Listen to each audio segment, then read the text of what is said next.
আসসালামু আলাইকুম। ওয়ালাইকুম সালাম। কেমন আছেন হুজুর? হ্যাঁ, ভালো আছি। চিনতে পারলাম না কেন? চিনতে পারলেন না? না চিনতে পারবেন, আব্দুল্লাহ বলছি। আব্দুল্লাহ, কোথা থেকে? আপনার ওই ফাইজানের চিস্তিতে আপনি আছেন, আমি দেখলাম পোস্ট করেন। আচ্ছা আচ্ছা আচ্ছা আচ্ছা, ঠিক আছে, বলেন। তো বলছিলাম হুজুর, আপনার এই রফল ইয়াদাইন যেটা রুকুতে যাওয়ার সময় রুকু থেকে ওঠার সময়, ওটা কি মানসুখ হয়ে গেছে ওটা?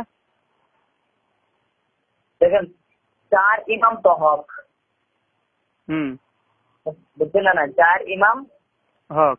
হক, কিন্তু চার ইমাম কে মানতে হবে। যদি আপনি ইমাম শাফিকে মানেন, এটা আপনার জন্য হক। আমরা ইমাম মালিককে মানি, আবু হানিফাকে মানি, এটা আমাদের জন্য হক।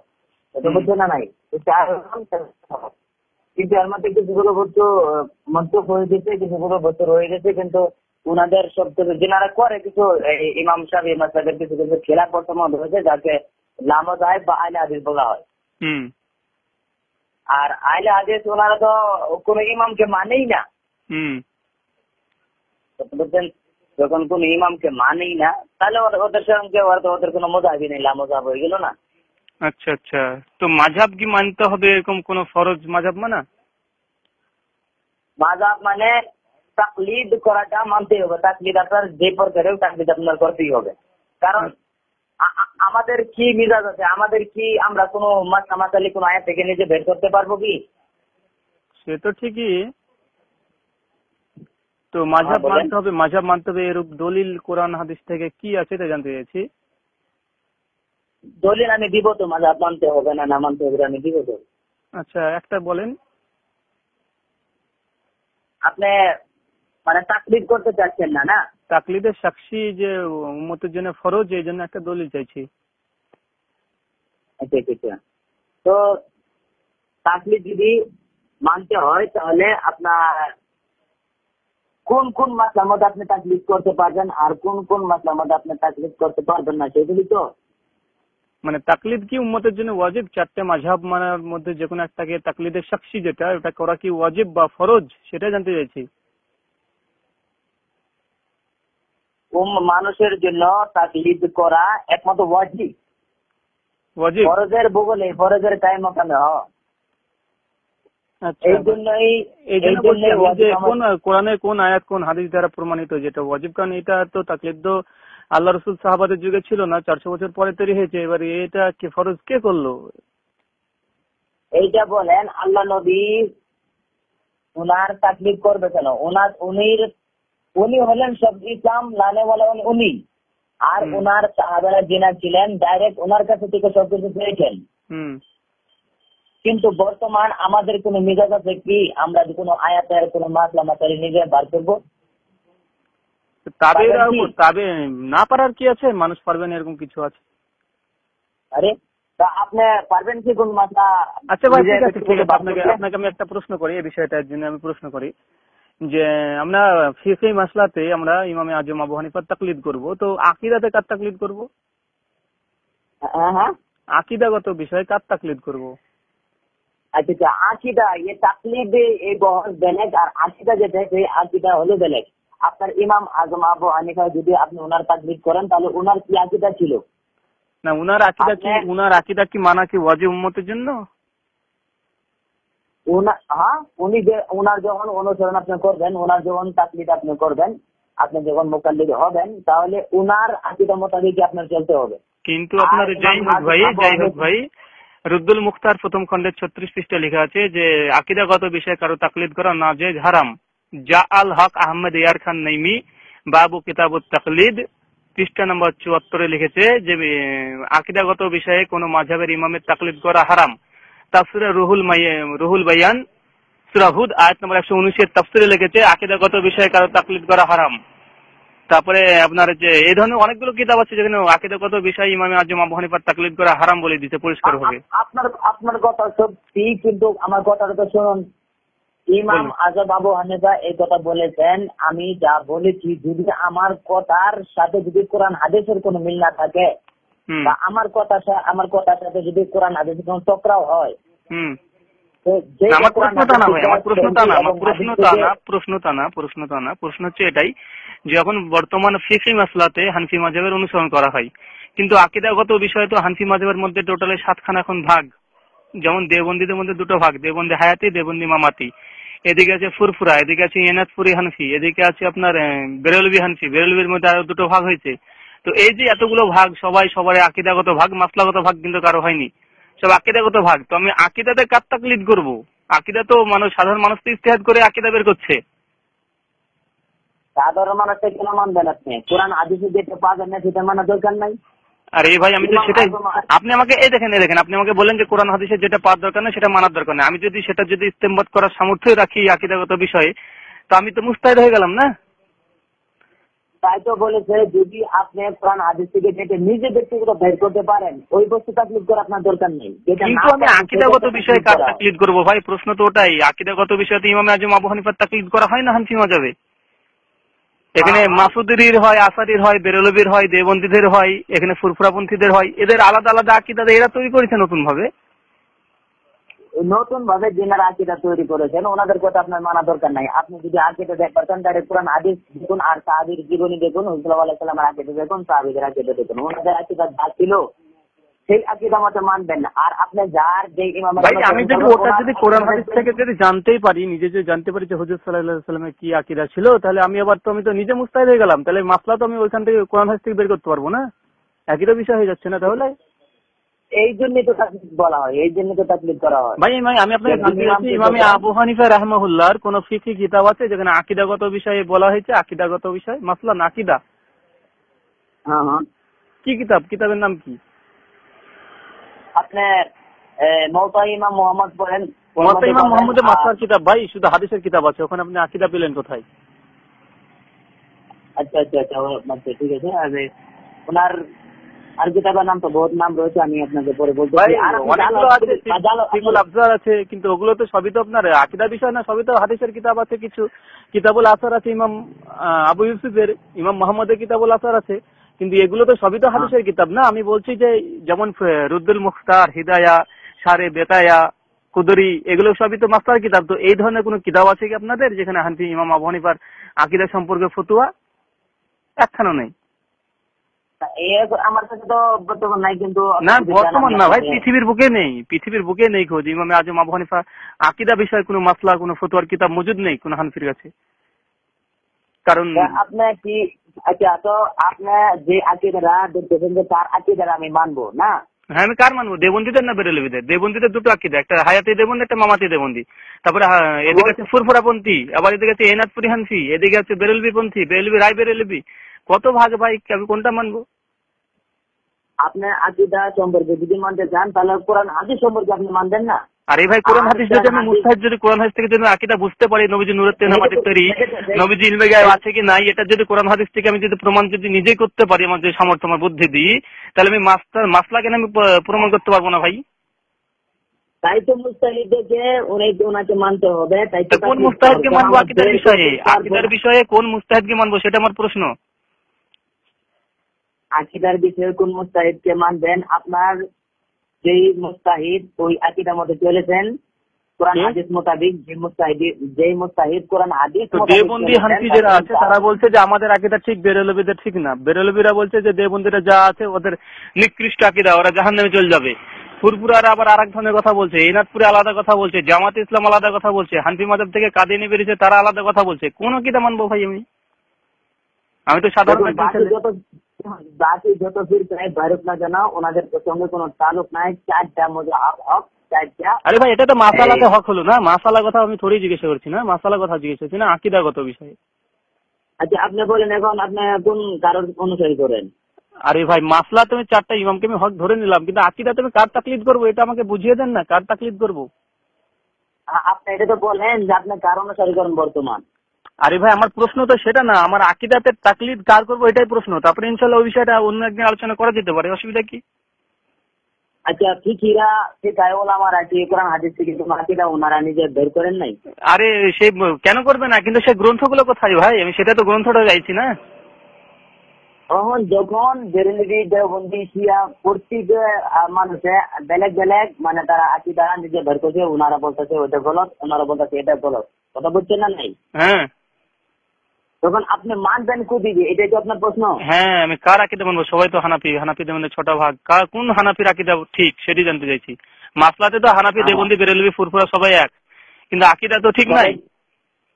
সবাই তো এক বলতেছে, তাই তো আপনাকে আমাদের সবাই তো আমরা হানিফি, ওরা বলে আমরা হানিফি, ওরা বলে আমরা হানিফি, তাকলিদ করেছি। কিন্তু হানিফিদের মধ্যে যত ভাগ হয়ে গেছে এগুলো ওনারা গলত, আমরা শুদ্ধ, ওনারা ভুল। শুনুন ভাই, আমি আপনাকে একটা কথা বলি, পৃথিবীর বুকে মাসালাগত ফিরকা মাত্র 4টে, হানফি, শাফি, মালিকি আর হাম্বলি। কিন্তু আকিদাগত বিভক্ত হয়েছে যে কয়েকশো পার হয়ে গেছে আকিদাগত। শিয়াদের মধ্যে অনেকগুলো ভাগ আছে আকিদাগত, সব মাসলাগত থরি না ওগুলো। হানফিদের মধ্যে অনেকগুলো ভাগ হয়ে গেছে শুধুমাত্র আকিদার কারণে। মালিকিদের মধ্যে ভাগ আছে শাফি, হাম্বলি, ঠিক আছে, অনেকগুলো ভাগ শুধুমাত্র আকিদাগত। আমি চাইছি আকিদা, মাসলাকে বুকের উপর হাত বাঁধলো, কে লাভির নিচে হাত বাঁধলো, এর জন্য জান্নাত জাহান্নাম ভাগ হবে না। কিন্তু আকিদাতে কারো যদি উল্টা পাল্টা থাকে তার জন্য জাহান্নাম একদম অবধারিত। পুরো উম্মত একই কথা, তাই কিনা? এই জন্যই তো কোরআন পাকের মধ্যে বলা হচ্ছে যে আলু আলা যিকরি ইন কুনতুম লা তা'লামুন, তুমি যদি না জানো তাহলে যারা জানে ওনাদেরকে তুমি জিজ্ঞাসা করো। আপনি জানেন, আপনাকে জিজ্ঞাসা করছি, আপনি বলুন যে আকিদা কার মানবো, আমি কোন আকিদা মানবো। তখন আপনি যখন জিজ্ঞাসা করলেন আমি আপনি যার আকিদা মানবেন, তাহলে আপনার এটা ধরতে হবে যে আপনি যার অনুসারী করেন তো ওনার আকিদা কি ছিল, ওনার আমি ইমামে আজম আবু হানিফার তাকলিদের সাক্ষী করছি, কিন্তু আমি আকিদাগত বিষয়ে তো তার কোনো মাসলা পাচ্ছি না। না, আচ্ছা, তো ওনার আকিদা সম্পর্কে কোনো মাসলা পাচ্ছেন না? না, আকিদাগত বিষয়ে কোনো ইমামের কোনো ফতোয়ার কিতাব নেই। ইমাম শাফির শুধু কিছু আছে, আর রিসালাতে কিছু ফতোয়া দিয়েছে আকিদাগত বিষয়। ইমাম মালিকের কিছু আছে, কিন্তু ইমাম আজম আবু হানিফার যে, আর এটা তো হানফি মাযহাবের ফিকাতে লেখা আছে আকিদাগত বিষয় ইমাম আবু হানিফার তাকলিদ করা যাবে না, এটা নাজায়েজ হারাম। জাল হকে আহমেদ ইয়ার খান নাইমি উনিও লিখেছেন, তাফসীরে রুহুল বায়ানে লেখা আছে স্পষ্ট ভাবে। জাল হকে কত পৃষ্ঠার মধ্যে লিখেছেন? আমার কাছে যেটা আছে বাংলা প্রথম খণ্ডের 174 পৃষ্ঠা, কিতাবুল তাকলিদ অধ্যায়, বাংলাতে। আর ওটা আপনি দেখে নেবেন, তাকলিদের যে কোনো বই পড়বেন দেখবেন আকিদাগত বিষয়ে তাকলিদ করা হারাম, এটা সকলেই জানে। ঠিক আছে, আপনি তো জিজ্ঞাসা করতে পারেন কোরআন হাদিস যদি না বোঝেন তাহলে জিজ্ঞাসা করেন। এটা আপনি জিজ্ঞাসা করলাম ভাই, কিন্তু আপনি তো আমাকে ফয়সালা দিতে পারলেন না যে আমি আকিদাগত বিষয়ে কার তাকলিদ করবো। হানফি মাযহাবে ধরেন আমি মাসালাতে ফিকি মাসলাতে আমি হানফি হলাম, কিন্তু আকিদা তো মূল মাসলা থোড়ি না। আপনার কথা সব মিলে এটাই হলো। এক নম্বর আপনার কথা আমি বলছি যে আমি তো বুঝতে পারলাম না, এমনি মাসলা মাসালে আমি ইমামকে মানি, ইমামের অনুসরণ করি, কিন্তু আমি আকিদা কার মানবো? কিন্তু কোন ইমামের কোন আকিদা সম্পর্কে যদি আকিদা মানা হারাম হয়, আকিদার অনুসরণ করা যদি হারাম হয়, তাহলে আমি আপনাকে আমি প্রশ্ন করি, একটা প্রশ্ন করি, আমি কয়েকটা প্রশ্ন করছি, তাহলে আপনি উত্তরটা পেয়ে যাবেন। যদি আপনাকে এখন বলি দেওবন্দি বেরেলভি সবাই তখন হানাফি, যদি বলি যে ইমামে আজম আবু হানিফা নবীজির নূরের তৈরি না মাটির তৈরি, এই প্রসঙ্গে কি বলেছে একটা ফতোয়া দিতে পারবেন আপনি? আপনি সারা জীবন চেষ্টা করলে বলতে পারবেন না যে ইমামে আজম আবু হানিফা নবীজিকে নূরের তৈরি মানতো না মাটির তৈরি মানতো। আপনি ইমাম আবু হানিফা থেকে কোনো কল প্রেস করতে পারবেন না। এই জন্য তো আবু হানিফা বলেছে যে আমার কাছ থেকে যে মাসলা না পাওয়া যায় কোরআন হাদিসে দেখো। আরে ভাই, তাহলে আপনি যদি কোরআন হাদিস নিজে দেখা জানে তাহলে আপনি তো নিজে মুস্তাহিদ হয়ে গেলেন না। আপনার তাকলিদ করবো, তাহলে আবার তো ইমাম আবু হানিফার তাকলিদ করবো, আবার আপনার তাকলিদ করবো, দুটো তাকলিদ হয়ে গেল একসঙ্গে, দুটো তাকলিদ।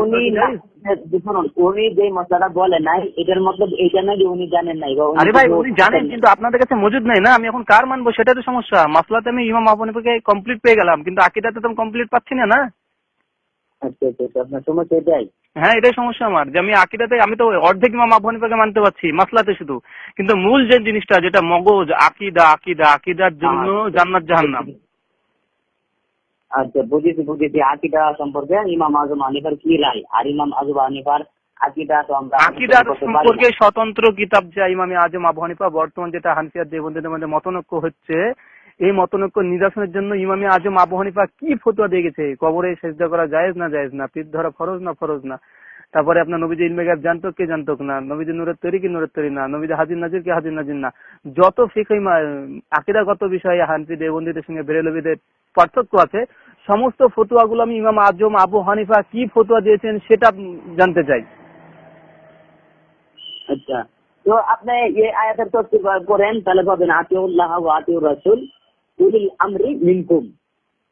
ঠিক আছে, সমস্যা কোথায় ভাই? এখানে তারপর বলছে ফাইন তানাজাতুম ফি শাইইন ফারুদ্দাহু ইলাল্লাহি ওয়া রাসূল। যখন আবার আলেম ওলামার মধ্যে মতনৈক্য হয়ে যাবে তখন কোরআন হাদিস দেখতে যেতে বলছে। কিন্তু আপনার হানফি দেওবন্দি হানফি বেরেলভিদের মধ্যে মতনৈক্য হয়ে যাচ্ছে। কোরআন হাদিস যদি আমি নিজে দেখা জানবো তাহলে আমি আবার আপনার উলিল আমরের কাছে যাবো কেন? আমি যে নিজে দেখা জানি। এই জন্য তো বলেছি, এই আল্লাহ পাক তাই বলেছে যে তুমি না জানো তাকে জিজ্ঞাসা করো। কিন্তু আমি যাই জিজ্ঞাসা করবো কাকে? আকীদা সম্পর্কে জিজ্ঞাসা করবো কাকে? আকীদা সম্পর্কে তো কোনো গ্রন্থ রচনা করা হয়নি ইমাম আজম আবু হানিফা সম্পর্কে। কাকে জিজ্ঞাসা করবো? আমি কোন একজন আলেমকে জিজ্ঞাসা করবো। দেখা যাচ্ছে বেরেলভি এক আলেমকে জিজ্ঞাসা করলাম যে শাইখ এই বিষয়ে কি মাসলা আছে, উনি একটা আমাকে শুনিয়ে দিলেন। দেওবন্দি একজন, আমি দারুল দেওবন্দে গিয়ে ফতোয়া জিজ্ঞেসালাম, ও তার পরিপন্থী ফতোয়া দিল। এবার আমি মাঝখানে, তো আমি একটা সাধারণ মানুষ, আমি কি করবো? আচ্ছা, আপনি ফতোয়া বের করেছিলেন দেওবন্দি? যে দেওবন্দি কি আপনি ফতোয়া বের করেছিলেন আকীদা সম্পর্কে ইমাম আবু হানিফার রায়ে? ইমাম আজম আবু হানিফার রায় আকীদা বিষয়ে তো তাকলিদ করা হারাম। আর তাকে আকীদা সম্পর্কে যেসব এখন দেওবন্দি বেরেলভিদের মতন পার্থক্য, একটা ফতোয়া মজুদ নাই কোনো কিতাবে মজুদ থাকলে তো এত পার্থক্য হতো কিনা? এত কথা ঠিকই আপনার, মানে মাসলা মাসালে ঠিক আছে না? মাসলা মাসালে ঠিক আছে, সমস্যা নাই। মাসলা মাসালা আমি বুকে হাত বানলে ভাই, কে যদি বুকে হাত বানে সে জাহান্নামে যাবে না। কেউ নাভিনীতে হাত বানলে জাহান্নামে যাবে না। কিন্তু কারো সেই আকীদার মধ্যে যদি শিরক যুক্ত থাকে সে জাহান্নামে চলে যাবে। কিন্তু এই বড় জায়গাতে তো ইমাম আজম আবু হানিফার তাকলিদ হচ্ছে না, আমরা পাচ্ছি না তার গ্রন্থ তিনি কি ফতোয়া দিয়েছেন। তাহলে মাসলা ফিকি মাসলা নিয়ে আমি আকীদা তাকলিদ করি, আমার লাভ কি? কারণ আমি ফিকি মাসলাতে আমার লোক পালট হলে তো আমি জাহান্নামে চলে যাবো না, তাই কি না?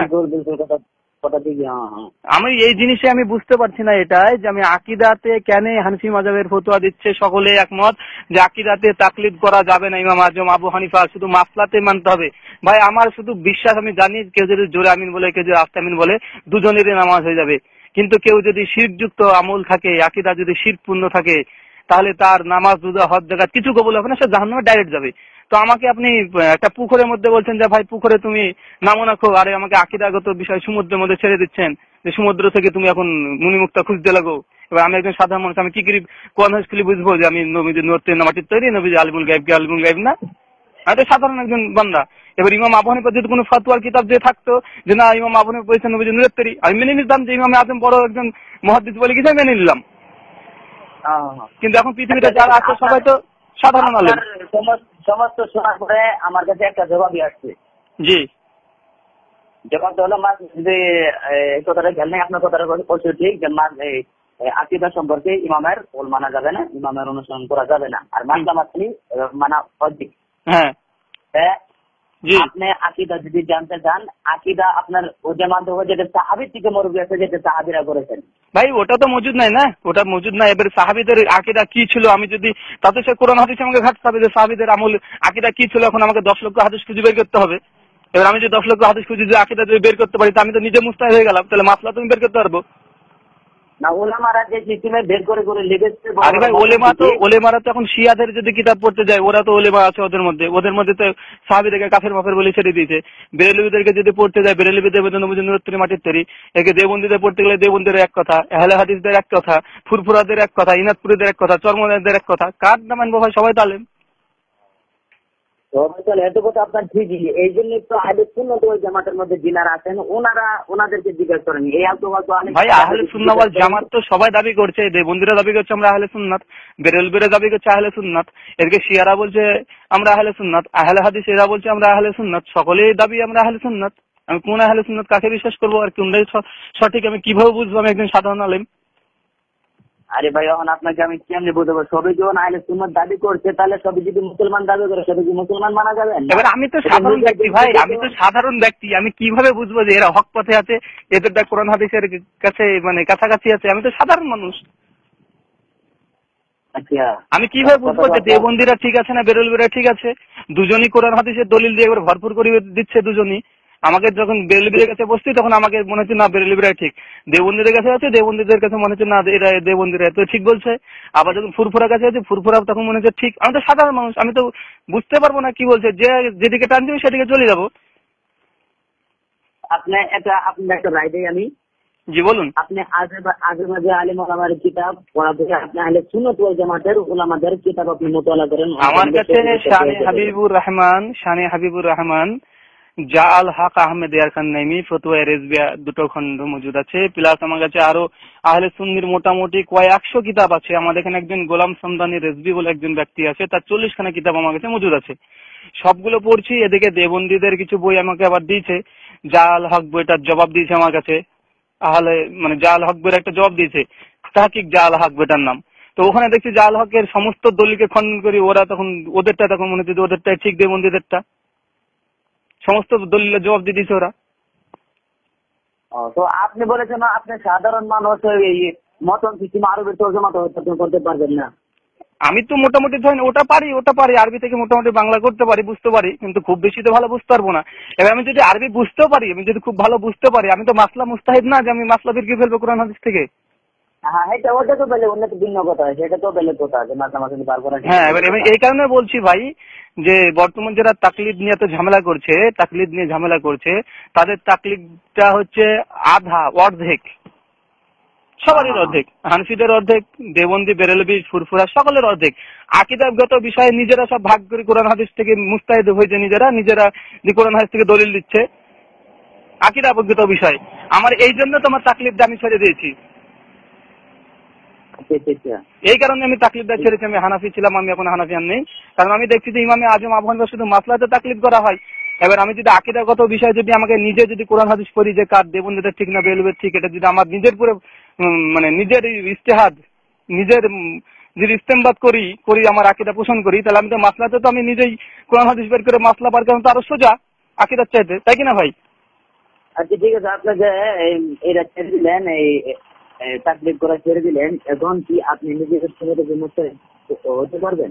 আমি এখন ভাই আহলে হাদিস এইসব কিছু না, কোরআন হাদিস থেকে যেটা পাই আমি বিভিন্ন বই পড়ি, সবার দেবন্দীতে পড়ি, বেলবিতে পড়ি, আহলে হাদিসে পড়ি, ফুরফুরা পড়ি, সকলের বইগুলোকে কম্পেয়ার করে দেখি যে কারটা ঠিক আমার। কারণ আমি এছাড়া তো উপায় নাই, কারণ আমার কাছে তো ইমাম আজম আবু হানিফার ফতোয়ার কিতাব মজুদ নাই, আর ইমাম আজম আবু হানিফার কোনো কিতাবও লিখেনি মানে আকীদাগত বিষয়ে। আপনি হিদায়া পড়তে থাকেন, গোটা কুদরি পড়তে থাকেন, সারে বেকার পড়তে থাকেন, যে কোনো কিতাব পড়তে থাকেন, ফিকার কিতাব সকলে দেখেন শুধু মাসলায় আছে, কোনো আকীদা নাই। ঠিক আছে, আপনাদের মাসলা গুলো থেকে আপনি অনুসরণ করতে পারেন, সেইগুলো মাসলার তাকলিদ আপনাদের ভাই আমি বলি মাসলা তো সহজ, মাসলা নিয়ে জান্নাত জাহান্নাম ভাগ হবে না, সবাই একমত। আহলে সুন্নাতরা একমত, আহলে হাদিসরা একমত, দেবন্দীরা, বেরলভীরা সবাই একমত যে কেউ বুকের উপর হাত বাঁধো, কেউ উচ্চস্বর আমিন বলে, কেউ জান্নাত জাহান্নাম ভাগ হবে না। এটা শুধু কোনটা ভালো, উত্তম কোনটা, আসতে বলে না জোরে বলে আপনি। ঠিক আছে, আপনি যদি এত বুঝেন, আপনি আশা করি ভালোই বুঝেন, তাহলে আপনি এই সাহাবীরা যে আকীদা মোতাবেক চলেছেন আর আগের আম্বিয়া কেরামের যে আকীদা ছিল সেই আকীদা মোতাবেক চলেন না। আর আমি তো সেটাই এখন খোঁজার চেষ্টা করছি ভাই, আমি তো সেটাই খোঁজার চেষ্টা করছি এখন। আপনি যে বললেন যে আমি এখন তাকলিদ করা ছেড়ে দিয়েছি, কিন্তু এখন যে মাসলা যে ইমামগণ কোরআন হাদিস থেকে বের করেছেন, সেইগুলো মাসলাও আপনি মানতে পারবেন না, কারণ আপনি নিজে ব্যক্তিগত কোরআন হাদিস থেকে মাসলা বের করে নিজে মানতে হবে। আর আপনি যদি কোন ইমামের মাসলা মোতাবেক যদি চলেন, ভাই আমি শুধু মাসলাটা নিয়ে কি করবো বলেন দিনি ভাই? আমি অর্ধেক জিনিস নিয়ে কি করবো? আরে কোরআন হাদিস যেটা মানা করেছে, ঠিক তারা যেটা মানা করেছে সেটা আপনি ভরপুর পাবেন কেন? কিন্তু আমি ভাই আপনাকে আমি এটাই বোঝাতে চাইছি যে মাসলা নিয়ে কেউ জান্নাত জাহান্নাম ভাগ হবে না। আপনি বলতে পারবেন কে যদি বুকের উপর হাত বাঁধে সে জাহান্নামে চলে যাবে?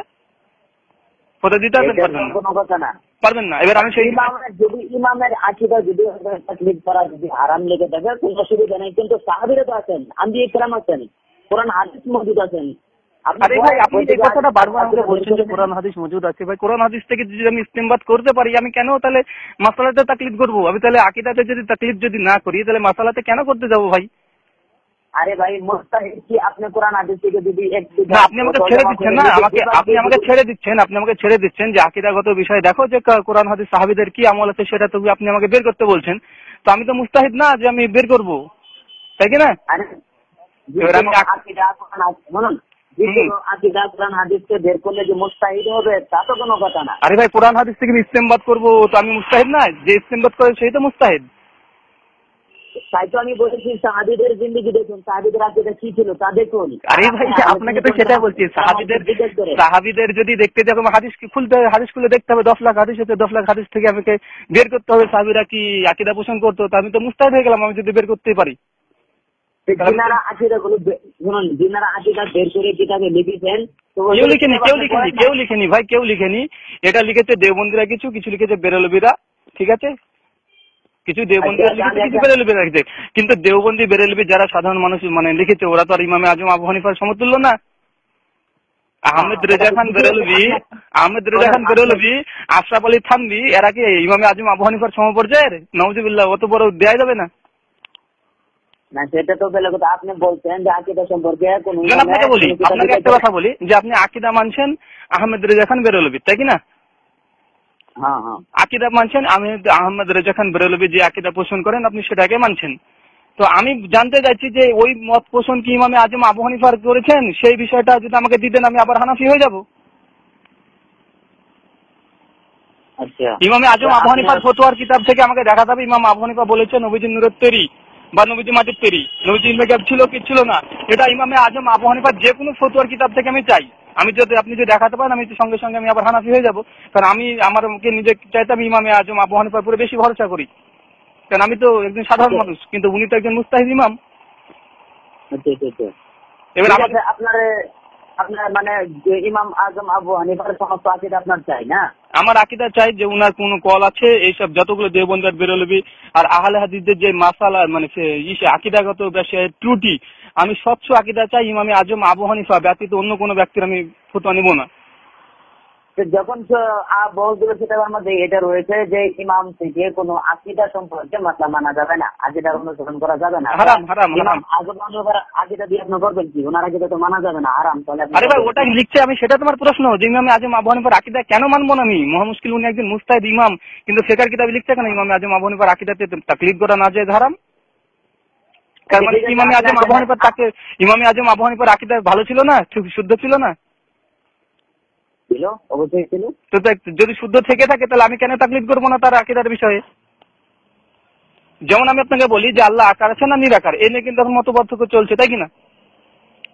এবার ইমামে আজমের ফতোয়া কি আল্লাহর আকার আছে না নিরাকার? আপনি চাইলাম, আপনি আমাকে দেন কোন কিতাবে আছে ইমামে আজম আবু হানিফা বলে যে আল্লাহ নিরাকার না আকার আছে। আমি ফতোয়া চাই আল্লাহ আসমানে আছে, সপ্তম আসমানে তার আরশে আছে না আল্লাহ সব জায়গাতে আছে?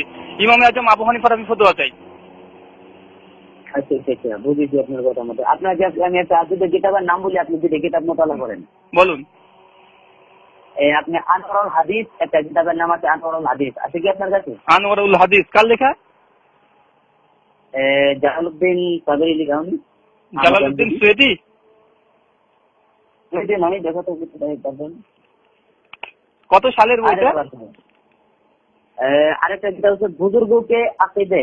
ভাই এ তো উর্দু বই, এ তো আমি ইমামে আবু হানিফা কি বলেছে আমি সেটা জানতে চাইছি। এর মধ্যে বুজুর্গের ইমাম যারা আকিদা আছে এখানেই পাবেন, কোরআন হাদিস থেকে। এখানে আকিদা না, কোরআন হাদিস থেকে চাই না, আমার কোরআন হাদিস চাই না। হিদায়া ফতোয়া কিতাব যেমন আলাদাভাবে স্বতন্ত্র একটা কিতাব আছে ফতোয়ার কিতাব শুধু, তো ওই ধরনের আমি একটা কিতাব যে ইমামে আজম আবু হানিফা এই মত পোষণ করেছেন, ইমাম মোহাম্মদ এই মত পোষণ করেছেন, ইমাম আবু ইউসুফ, যেমন আপনি ধরেন বিষয় যে কোনো একটা মাসলা ধরেন বলছে যে ইমাম আবু হানিফা এই মাসলার পরে এটা তিনি বলেছেন, ইমাম মোহাম্মদ এই মত পোষণ করেছেন, ইমাম ইউসুফ এই মত পোষণ করেছেন, ইমাম জুফর এই মত পোষণ করেছেন। এইভাবে যে হিদায়াতে যে ফতোয়া আছে, কুদরিতে যে ফতোয়া আছে, এই ধরনের কিতাব যে আকীদা বিষয়ে যে ইমাম আবু হানিফা তিনি বলতেন যে না আল্লাহ সুবহানাহু ওয়া তাআলা আসমানে তার আরশে আছেন, কিন্তু ইমাম ইউসুফ বলেছেন না তিনি সব জায়গাতে আছে। এই ধরনের আমি ঠিক আছে, আপনি চিন্তা করবেন না, ইনশাআল্লাহ আমি কালকে দেখতেছি এরকম কোন ইমাম আজম আকীদা কোন কিতাব নেই ভাই, পৃথিবীর বুকে, পৃথিবীর আসমানের বুকে এরকম কোন কিতাব নেই আকীদা বিষয়ে। ওনার কোন আকিদা নেই, আপনি আগে বলছেন আধা তাকলিদ আপনি করবেন না। না আমি আধা তাকলিদ কি করব ভাই? আমি যদি আকীদা বিষয় যেটা মূল অংশ ইসলামের, ভাই ইসলামের মাসলা গুরুত্ব বেশি না আকীদার গুরুত্ব বেশি? আকীদার গুরুত্বটা বেশি। আকীদার গুরুত্ব। কেউ যদি আমল না থাকে কিন্তু আকীদা যদি স্বচ্ছ থাকে, শিরক না থাকে, সে ব্যক্তি জান্নাতে যেতে পারে আল্লাহ যদি চায়। কিন্তু কোন ব্যক্তির যদি আমল আছে, কোন ব্যক্তির আমল আছে কিন্তু আকীদা একবারে নষ্ট আকীদা, সে জান্নাতে যাবে? এটা তো কথা ঠিকই, কিন্তু জানতে যাবে না, করতে হবে আপনার আকীদাটাও দেখতে হবে। আমি আকীদাতে ইমামে আবু হানিফা তাকলিদ করতে চাই।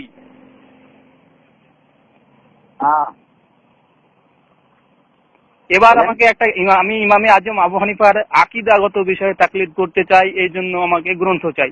কোন ফতোয়ার কিতাবে ইমামে আজম আবু হানিফা এই সব মতভেদী সমস্ত প্রশ্নের জবাব দিয়েছে যে আল্লাহ কোথায় আছে, আল্লাহ আকার আছে না নিরাকার, নবী নূর না মাটির তৈরি, হাজি নাজির কিনা, ইলমে গায়ব জানতো কি জানতো না, কবরে সেজদা করা জায়েজ কি জায়েজ না, পীরের কদম উঁচু করা জায়েজ কি জায়েজ না, সমস্ত বিষয়গুলো আমি ইমামে আজম আবু হানিফার মুখ থেকে, তার মুখ নিঃসৃত তার ফতোয়া, তার ইস্তেহাদ আমি জানতে চাই। আর যদি পেয়ে যাই ইনশাআল্লাহ আমি আলহামদুলিল্লাহ আমি সঙ্গে সঙ্গে আমি হানফি হয়ে যাবো, কোনো সমস্যা নেই আমার। আমি পুরোপুরি হানাফি হতে চাই, অর্ধেক না ভাই, আমি পুরোপুরি হানাফি হতে চাই। মাসলাতে আকীদাগত বিষয় সমস্ত কিছু, যে কোনো প্রশ্ন মনে প্রশ্ন জাগবে, সঙ্গে সঙ্গে আমি ইমামে আজম আবু হানিফার ফতোয়ার কিতাব দেখবো তিনি কি ফয়সালা দিয়েছেন। অর্ধেক না। আপনার কথা আমি বুঝতে পেরেছি, ভালো করেই, আপনি চিন্তা করবেন না, আমি দেখতেছি। আর আপনি দেখে পাবেন, আমি অনেক আলেমকে বলেছি, অনেক আলেমকে এক হাত শুনে না, মোটামুটি আমাদের পশ্চিম বাংলাতে থেকে শুরু করে পাকিস্তানে অনেক জায়গাতে মেল করেছি সকলকে যে আমি ইমামে আজম আবু হানিফা নবীজি নূর না মাটির তৈরি এই বিষয়ে একটা ফতোয়া দেন, কি বলেছে, কদম উঁচু করা যাবে কি যাবে না, ইমাম আবু হানিফার ফতোয়া দেন। আজ পর্যন্ত একখানাকে দিতে পারিনি, ফোনে কথা বলে যে ঘন্টার পর ঘন্টা, কেউ আজ পর্যন্ত ফয়সালা দিতে পারেনি। একই কথা ভাই, সে ফয়সালা দিব কেমনে? কারণ প্রথমে তো ফয়সালা হয়ে গেছে যে কোন মুস্তাহিদকে কোন আকীদা সম্পর্কে ওনার তাকলিদ করা যাবে না। কেন যাবে না? আমার তাকলিদ করা যাবে আকীদা সম্পর্কে। আমার প্রশ্ন হচ্ছে এটাই যে ইমামে আজম আবু হানিফার আকীদাতে কেন তাকলিদ করা যাবে না? তার মানে কি তার আকীদা নষ্ট ছিল? তাহলে আমাকে এটা ধরতে পারি আমি, মানে এটা ধরা না, এটাই সঠিক। তাহলে ইমামে আজম আবু হানিফার আকীদাতে তিনি সঠিক ছিলেন না, সহি ছিলেন না, তার আকীদার মধ্যে গালব ছিল। আপনাকে আমি একটা রায় দিতে পারি, মাসলা মাসালাতে ইমামদের আকীদা মানে ইমামদের তাকলিদ করেন, আর আকীদা সম্পর্কে সাহাবীদের যে আকীদা ছিল সেটা আপনি ভাই এই সম্পর্কে জানেন। আমাকে আপনি যে জিনিসটা বলছেন আপনি এটা বুঝতে পারছেন না। আপনি বলছেন সাহাবীদের যে আকীদা পোষণ করতেন, আল্লাহ রাসূল যে আকীদা পোষণ করতেন, সালেফে সালেহিনরা যে আকীদা পোষণ করতেন, তাহলে তো আমাকে আবার কোরআন হাদিস ঘেটে আমাকে বের করতে হবে কোন আকীদা পোষণ করতেন। তো আমি যদি সেই যেমন আপনাকে বলি যে আল্লাহ আসমানে আছে না জমিন আছে, হাদিস দিয়ে সবাই দলিল দিচ্ছে আল্লাহ, একজন বলছে আল্লাহ আসমানে আছে, একজন বলছে না আল্লাহ সব জায়গাতে আছে, আল্লাহর আকার আছে কিনা নিরাকার আছে, দুজনাই দলিল দিচ্ছে কোরআন হাদিস থেকেই। নবীজি ইলমে গায়ব জানতো কি জানতো না, দুজনই কোরআন হাদিস থেকে দলিল দিচ্ছে। সবাই বলছে যে সাহাবীরা এটা মানতো, যেমন আল্লাহ কোথায় আছে, আসমানে আছে। সহিহ মুসলিম থেকে একটা 113 পৃষ্ঠা থেকে রেফারেন্স দিচ্ছে যে একজন বেদিনকে জিজ্ঞাসা করলো আল্লাহ রাসূল যে আইন আল্লাহ কোথায়, সঙ্গে সঙ্গে বেদিনটা বললো ফিস সামায়, আসমানে আছে। আল্লাহ বলল মানে না আমি কে? তো বলছে আনতা রাসূলুল্লাহ সাল্লাল্লাহু আলাইহি সাল্লাম, বলছে এই বান্দে ঠিক বলেছে, মুক্ত করে দাও। তো ওই মহিলা বলেছে আল্লাহ আসমানে আছে, তিনি সব জায়গায় নাই। তাহলে আমি হাদিস থেকে তো সাহাবীদের আকীদা পেয়ে গেলাম যে আল্লাহ আসমানে আছে, কিন্তু আমাদের এখন বর্তমান সময় বলছে আল্লাহ সব জায়গাতে আছে। কি করবো বলেন এবার আমাকে, ফয়সালা দিতেন। ফয়সালা কি দিব? কিন্তু একটা কথা আপনাকে বলবো যে মাসলা সম্পর্কে ইমামের তাকলিদ করেন, আর আকীদা সম্পর্কে সাহাবীদের অনুসরণ করেন, আর আগের আম্বিয়া کرام যে আকীদার মধ্যে ছিলেন মাসলাগত বিষয়ে আমি সাহাবীদের তাকলিদ করব। আপনি যদি নিজে, কারণ এটার মধ্যে তো মানা হয়ে গেছে না, একবার তো হয়ে গেছে যে ইমামকে কোন মুস্তাহিদিনকে আকীদা সম্পর্কে তাকলিদ করা যাবে না। কেন হারাম, কেন নাজায়েজ? আমার এটাই প্রশ্ন যে ইমামে আজম আবু হানিফার আমি আকীদাতে কেন তাকলিদ করব না, কেন হারাম? আমি এটুকু জানা আমার খুব জরুরি আগে যে ইমামে আজম আবু হানিফার মাসলাতে আমি আকীদা আমল করব তার একবারে হক মনে করে, কিন্তু আকীদাগত হক কেন মনে করতে পারছি না? তার মানে এটাই স্বাভাবিক যে তার আকীদা ভুল ছিল। আর আকীদা যদি ভুল থাকে তাহলে ইমামে আজম আবু হানিফা নাউজুবিল্লাহ জাহান্নামে যাবে নাকি? আপনার প্রশ্ন তো কথা ঠিকই, আপনার প্রশ্ন কিন্তু ঠিকই। আমার সেটাই প্রশ্ন ভাই, আমি অনেক ভেবে দেখেছি, আর আমি এটা ফেসবুকে পোস্ট করেছি আমি কয়েকদিন আগে যে ভাই আমি আবার হানাফি হতে চাইছি, কিন্তু ইমামে আজম আবু হানিফার আকীদাগত বিষয়ের ফতোয়া কি আমাকে ক্লিয়ার জানাতে হবে, আর কেন আমি আকীদাগত বিষয়ে তাকলিদ করতে পারবো না, কেন নাজায়েজ বললো আমাকে। আমি যেদিন এটা শুনেছি প্রথমে যে আমাদের এখানে আমরা প্রথমে নবীজি নূরের মাটির তৈরি, আমরা নূরের বিশ্বাস করতাম, কিন্তু অপরদিকে দেখছি আমাদের সামনে মসজিদ দেবনী একটা মসজিদ আছে, ওরা বলছে না মাটির তৈরি। একদিন ওই আলেমের কাছে বসলাম, ওরা কোরআন হাদিস থেকে আমাকে দেখাচ্ছে না এই নবীজিকে নূরের তৈরি বলাই যাবে না। আবার আমাদের হাফেজ সাহেব আছে, ওকে বলছে না মাটির তৈরি বলে ইমান চলে যাবে। তো আমি তখন প্রশ্ন করলাম যে আচ্ছা আমরা তো হানফি মাযহাবের, তাহলে ইমাম আবু হানিফা কি বলেছে? উনি তখন আমাকে কিছু কথা বলতে পারে না। আমি বললাম যে বলছে ঠিক আছে তুমি দেখবো ইমাম আজম কি বলেছে। উনি মুফতি সাহেবকে ফোন করলেন, যে মুফতি সাহেব বলছে না ইমাম আজম আবু হানিফার তো আকীদা বিষয়ে তাকলিদ করা যাবে না। আমি তখন আমার মনে ঢুকে গেল যে কেন আকিদা বিষয়ে তাকলিদ করা যাবে না। তখন থেকে আমি ঘাবড়ে গেলাম যে কি ব্যাপার, আকিদাগত বিষয়ে আমি যদি তাকলিদ না করি আমাকে তো মানে মাঝ সমুদ্রের মধ্যে আমাকে ছেড়ে দেওয়ার মতো। এবার আমি শাস্তি পার করবো কিভাবে? বুঝতে পেরেছি আপনার দিমাগের মধ্যে ঢুকেছে বলা মশলা, ভালো করে ঢুকেছে। বুঝলেন? হ্যাঁ, আপনি বলছি আপনার দিমাগের মাথার মধ্যে একটা প্রশ্ন ভালোই ভুল হয়ে ঢুকে গেছেন। আপনি বলেন প্রশ্নটা কি ভুল আমার প্রশ্নটা, বা যে জিনিসটা আমি বুঝতে পারছি। लेकिन देखছেন তো ফিকায়ে ইকরাম, মুহাদ্দিসে ইকরাম, মুজতাহিদিন ইকরাম ওনারা যে হুকুম দিয়েছেন এই হুকুম মোতাবেক চলতে ওনারা যেটা বলে দিয়েছেন যে আকীদা সম্পর্কে কোন মুজতাহিদের তাকলিদ করা না যায়, আর এই মাসলা মাসাইল সম্পর্কে ইমামের তাকলিদ করো, কারণ ওনারা মাসলা মাসাইল কোরআন হাদিস থেকে ওনারা বের করে দুনিয়ার মানুষের সামনে পেশ করেছেন। এই জন্যই তুমি মাসলা মাসাইল সম্পর্কে তুমি ওনার তাকলিদ করো, আর আকীদা সম্পর্কে তুমি এই কোরআন হাদিস আর কোরআন হাদিস থেকে আমি বের করবো। ভাই আপনি আমাকে আবার সমুদ্রের মধ্যে ছেড়ে দেয়। কোরআন হাদিস তো সমুদ্র ভাই, মহাসমুদ্র, কারটা কথা মানবো? সবাই কোরআন হাদিস থেকে দলিল দিচ্ছে নবীজি নূরের মাটির তৈরি ইলমে গায়ব জানতে জানতো না। সবার কথা মানা দরকার নাই না। কোরআন হাদিস যদি আপনি পড়তে পারেন আর কোরআন হাদিস থেকে যদি আপনি আকীদা বার করেন, তাই এটা ভাই এটা যে এত কঠিন আকীদা বের করানো, আকীদা কোরআন হাদিস থেকে কোরআন হাদিস মনন করে আকীদা বের করা এত কঠিন, আমি কিভাবে বের করব ভাই? তাই তো না, কিভাবে বের করবেন সেই জন্য আপনি ইলম শিখেন, ইলম অর্জন করেন। এই দেখেন আমি যদি নিজে যদি আলিম হয়ে যাই, আমি যদি তাহলে তো আমাকে মুস্তাহিদ না হওয়া পর্যন্ত আমি তো কোরআন হাদিস থেকে ইজতিহাদ করে তো আমি আমাকে তো বের করতে হবে না। কোরআন হাদিস থেকে আপনি আকীদা বের করলে কি মুস্তাহিদ হয়ে যাবেন? অবশ্যই ভাই, অবশ্যই কোরআন হাদিস।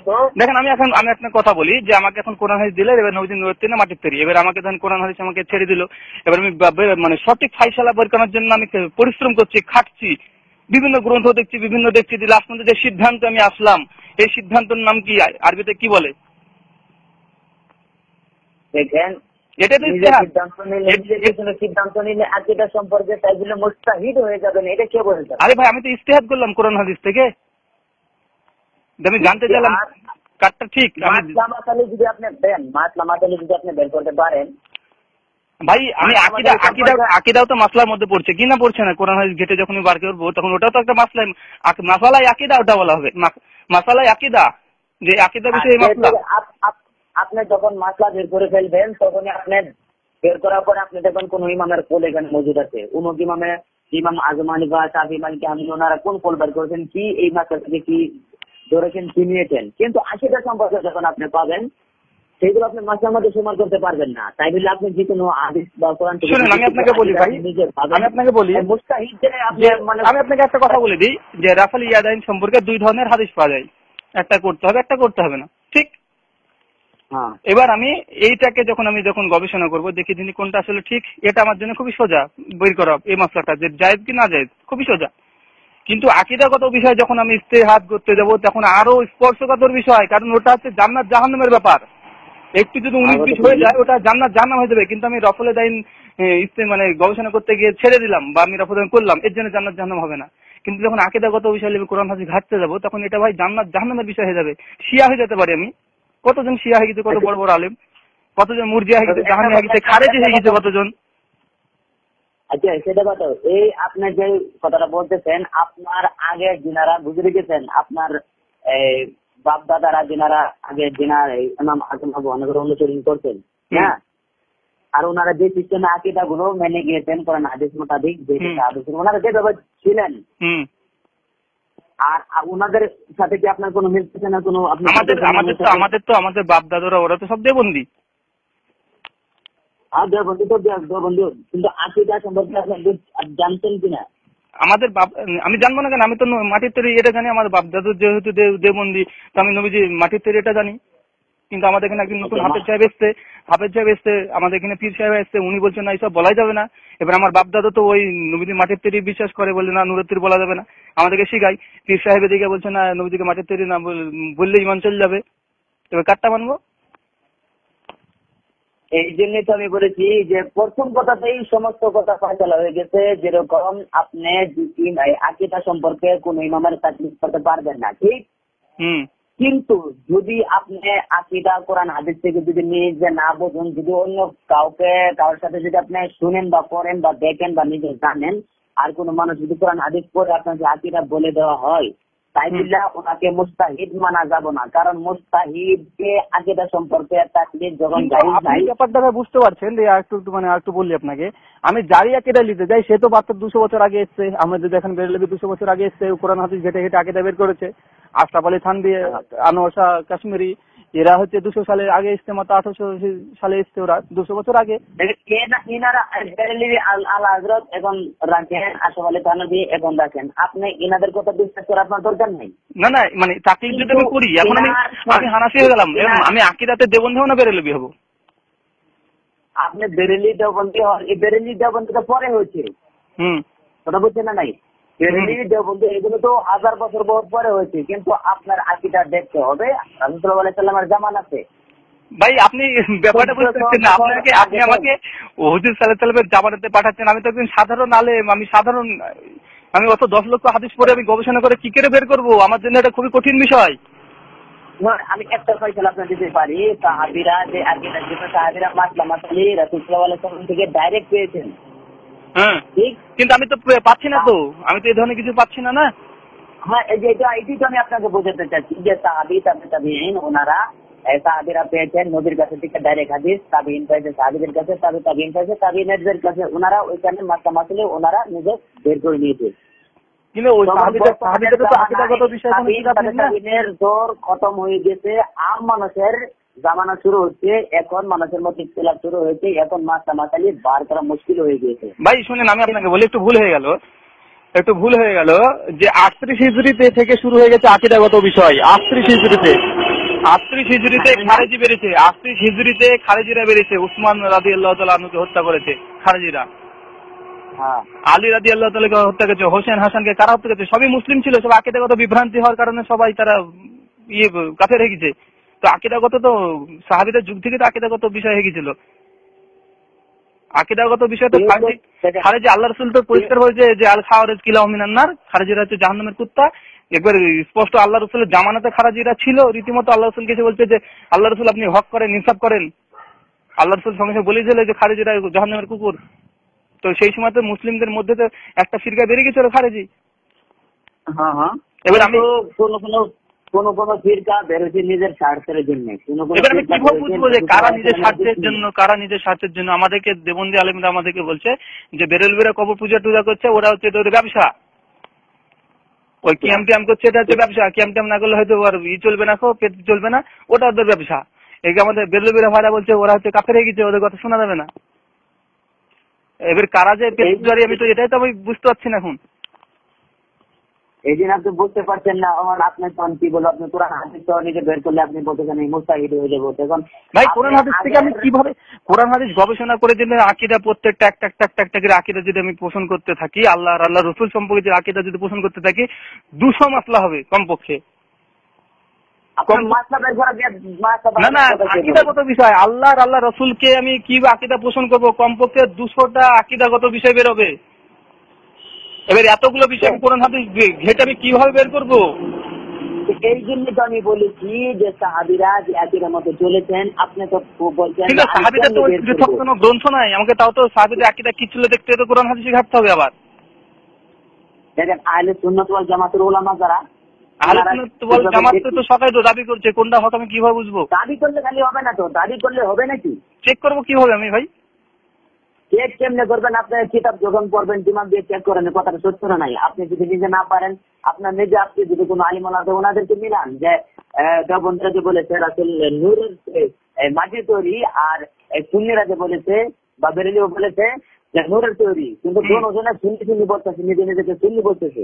ঠিক, আপনি কোরআন থেকে, কোরআনের আয়াত থেকে নিজের ব্যক্তিগত কোনো ডিসিশন বার করতে পারেন যে আপনাকে এই বিষয়টা নবীর নূরের মাটির তৈরি বিষয়ে কথা বলে একটু। তাহলে যখন আমি বলছি যে আল্লাহ রাসূল নবীর নূরের মাটির তৈরি, ওরা তখন একটা হাদিস দিচ্ছে, আব্দুল্লাহ ইবনে মাসউদের সূত্রে হাদিসটি বর্ণিত আছে, তাফসিরে মাঝারিতে আছে, সূরা তাহার 55 নম্বর আয়াতের ব্যাখ্যাতে আছে, তাফসিরে মাঝারিতে, মিনহা খালাকনাকুম ওয়া ফিহা নুইদুকুম। এই আয়াতের ব্যাখ্যাতে তাফসিরে মাঝারিতে লেখা আছে যে আব্দুল্লাহ ইবনে মাসউদ বলছে যে আল্লাহ রাসূলকে তিনি বলতে শুনেছেন যে আমি আবু বকর এবং ওমর যে মাটি থেকে সৃষ্টি সেই মাটিতে দাফন হব। এখান থেকে বলছি যে তো আল্লাহ রসুল মাটি থেকে পরিষ্কার বলছে, যে মাটি থেকে তৈরি সেই মাটিতে দাফন হবো।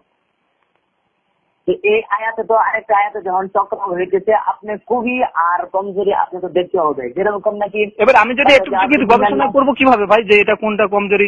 স্পষ্ট দলিল এটা, আর এই দলিলটা কমপক্ষে 17টা কিতাবের হাওলা দেওয়া আছে। মুসন্নাফ ইবনে আবি শাইবা, আব্দুর রাজ্জাক, মুসনাদে হুমায়দি, মুসনাদে আবি ইয়ালা, এইরূপ গ্রন্থতে দেওয়া আছে। এবার আমি কিভাবে যাচাই করতে যাবো? আমি কিভাবে যাচাই করবো? কোরআনের কিছু মিজাজি মানা হয়, কোন হাকিকাতান মানা হয়। কোরআনের একটা বাতিনি মানা আছে, কোন একটা জাহেরি আছে। কিন্তু যেরকম নাকি রাসূলুল্লাহ সাল্লাল্লাহু আলাইহি ওয়াসাল্লাম বলেছেন কুল ইন্নামা আনা বাশারুম মিসলুকুম, এটা তো ভালো করে বলেছেন, এই কি না? এখন জাহেরি মানা আছে, রাসূলুল্লাহ বলেছেন আমিও তোমাদের মতন একজন সাধারণ মানুষ। জি, কথা বলছে না নাই? তাই বলে আমাদের জন্য নয়, আমরা যদি বলি নেব সাধারণ মানুষ আমাদের মতো করে বুঝতে হবে কিনা।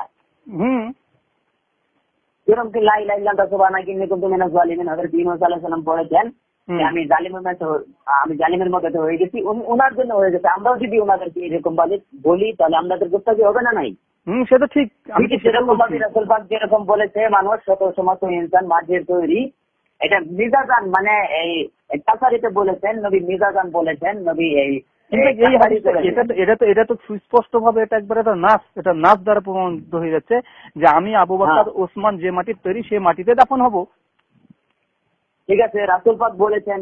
তাহলে দ্বিতীয় আয়াতে কাদ জাআকুম মিনাল্লাহি নূরুন ওয়া কিতাবুম মুবিন, যে আল্লাহ পাক বলেছেন যে আমাদের কাছে থেকে আসছে তোমাদের কাছে একটা নূর আর রোশন কিতাব। নূর মানে সমস্ত একটা পয়সা নিয়েছে। এবার বলছে যে নূর ওয়া কিতাবুন মুবিন, নূর হচ্ছে মুহাম্মদ সাল্লাল্লাহু আলাইহি ওয়াসাল্লাম। কিছু তাফসীরকারক বলছেন, আর কিছু বলছে কোরআন, কিছু বলছে ইসলাম। তাফসীরকারকগণ এখানে 4টে মত পোষণ করেছে। তাফসীরকারকগণ তাফসীরে কুরতুবী দেখেন, তাফসীরে বাইজাবি দেখেন, তাফসীরে কাশফ দেখেন, ঠিক আছে, তাফসীরে ইবনে কাসির দেখেন, তাফসীরে জালালাইন দেখেন।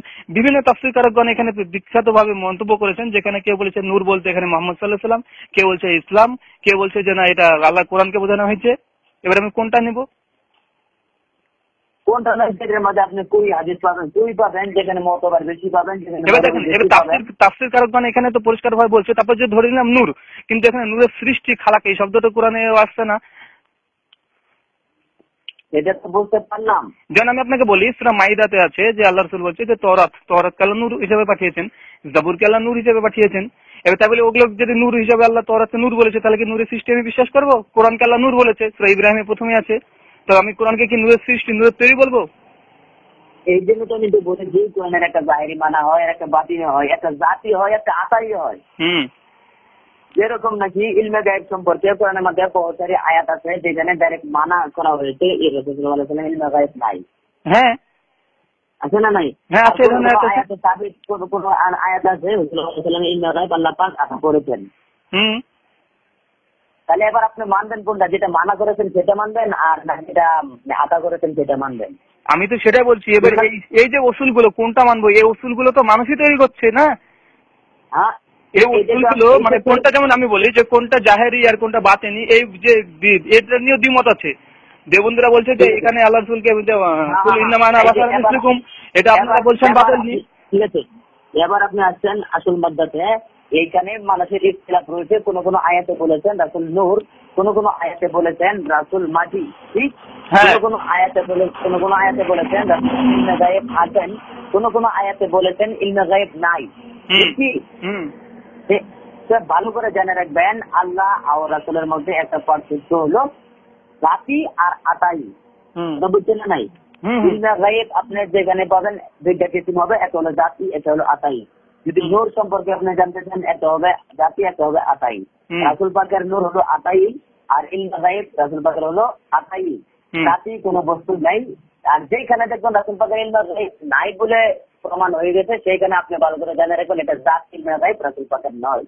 আর যেখানে সাবিত হয়েছে সেটা জানবেন আতাই। দেখেন আমি একটা কথা বলি, এখানে আমি একটা আয়াতে যথেষ্ট তাই মনে করি আমার এগুটা মানে মাসলার জন্য, যে আল্লাহ রাসূল আল্লাহ কোরআনে বলে দিয়েছেন নজমের 3-4 নম্বর আয়াত, ওয়া মা ইয়ানতিকু আনিল হাওয়া ইন হুয়া ইল্লা ওয়াহয়ু ইউহা, যে মুহাম্মদ সাল্লাল্লাহু আলাইহি ওয়াসাল্লাম নিজের মুখ থেকে কোনো কথা বলে না, যেটা বলে সেটা ওহীর মাধ্যমে বলে। এবার রাসূল সাল্লাল্লাহু আলাইহি ওয়াসাল্লাম জান্নাত কবরের আযাব সম্পর্কে আমাদেরকে বলেছে, নিশ্চয়ই আল্লাহ ওহী করেছে বলে বলেছে। এবার রাসূল সাল্লাল্লাহু আলাইহি ওয়াসাল্লাম জান্নাত জাহান্নামের কথা বলেছে, আল্লাহর রাসূলের উপরে ওহী হয়েছে তাই বলেছে। কাফেরদের হুদায়বিয়ার যুদ্ধে কে কোটি মরি পড়ে থাকবে লাশগুলো, সেখানে আল্লাহ রাসূলকে বলা হয়েছে, আল্লাহ রাসূল বলেছে, সবই তো ওহীর মাধ্যমে বলেছে না। হ্যাঁ হ্যাঁ। এবার যেগুলো বলেছে সেগুলো ওহির মধ্যে, সেগুলো তো আমরা বিশ্বাস করি। যেমন আমাকে যদি আপনি বলেন যে ভাই আব্দুল্লাহ ভাই আপনি কি ইলমে গায়েব, এবার আমাকে যদি বলেন তাহলে আমিও বলতে পারি ভাই আমি আতাই ইলমে গায়েব, কারণ আমি এখন কবরে আজাব হয়, আমি জানি কবরে আজাব কিভাবে হয়, কাকে কিভাবে সাপে কামড়ায়, কখন বিচ্ছুতে কামড়ায়, কখন বলটা দিনে মুনকির নাকির মারে, সবই তো গায়েবের খবর। জান্নাতে কি হবে সবই বলতে পারবো, জাহান্নামে কি হবে সবই বলতে পারবো। তাহলে যদি আমি বলি যে আমি এখন ইলমে গায়েব জানি, এর কি হবে ঠিক? এই ঠিক হবে না কেন? কারণ এটা আমাদেরকে রাসূল সাল্লাল্লাহু আলাইহি ওয়াসাল্লাম বলেছেন, আমি পড়েছি, ওহীগুলো পড়েছি, তাই আমি বলতে পারছি। তদ্রূপ একইভাবে আল্লাহ সুবহানাহু ওয়া তাআলা আল্লাহ রাসূলকে এই ওহীগুলো করেছিলেন, তিনি জেনেছেন, তিনি বলেছেন। তাই মানে আমি যে এবার এরকম যদি হয় তাহলে আল্লাহ রাসূল যেগুলো জানতেন আমিও তদ্রূপ একই জিনিস জেনে ফেলছি, তার মানে আমাকে ইলমে বলা যাবে? দেখেন একটা মিসালাতে আপনি বলেন যেরকম আল্লাহ পাক বলেছেন এই কুল ইন্নামা আনা বাশারুম মিসলুকুম, ঠিক আছে? কিন্তু এখানে কুল শব্দটা কেন ব্যবহার করা হলো জানেন কি? এখানে জিজ্ঞাসা বলার জন্য বলছে, অর্ডার দিচ্ছে, বলো তুমি, বলে দাও ওদেরকে। ওদেরকে বলে দাও, কিন্তু আল্লাহ নিজে বলে নাই। ওহী তো করেছেন আল্লাহ, তো ওহীর মাধ্যমে রাসূল পাককে বলেছেন, কিন্তু রাসূল আল্লাহ নিজে বলে নাই। আল্লাহ বলেছেন যে এই মাহবুব তুমি বলে দাও। কথা বুঝছেন না? জি জি, তুমি বলে দাও। তখন রাসূল পাক দিয়ে রাসূল পাকের নিজের মুখ দিয়ে বলানো হয়েছে, কিন্তু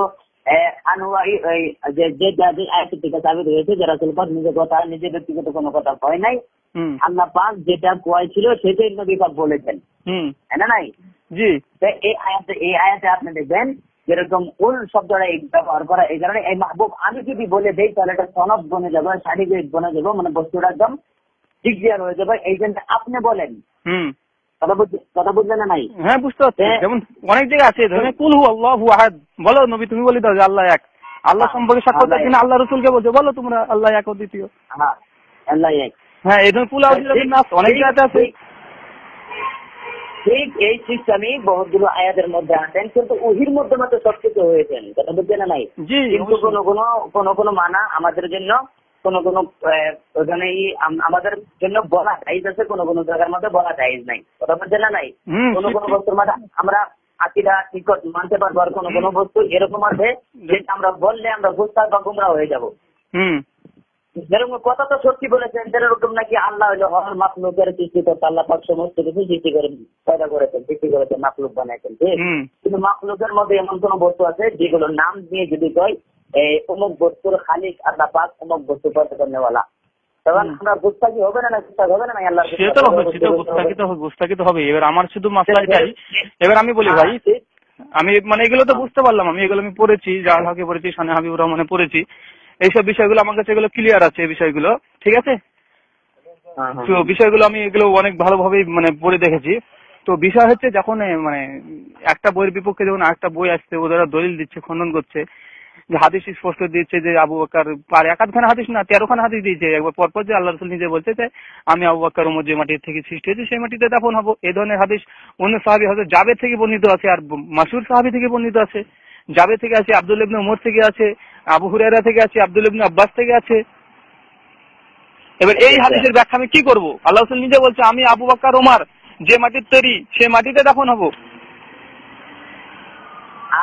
আর যেই হাদিসের মধ্যে রাসূল পাক বলেছেন আমি আল্লাহর নূর থেকে সৃষ্টি, সেই হাদিসগুলো আপনি কি করবেন? আবার দেখেন এই হাদিসগুলো যখন আমি দেখতে আছি তখন এরা বলছে এই হাদিসে কোনো সনদ নেই। এই জন্যই সমস্ত ফিকা একটা ফয়সালা নিয়েছেন যে রাসূল পাকের দুইটা সিফাত, দুইটা। কিন্তু মানে না দেখুন, আপনি আমাকে বললেন যে সাহাবীরা কি আকীদা পোষণ করতেন, এটাই সাহাবীরা কি আকীদা পোষণ করতেন।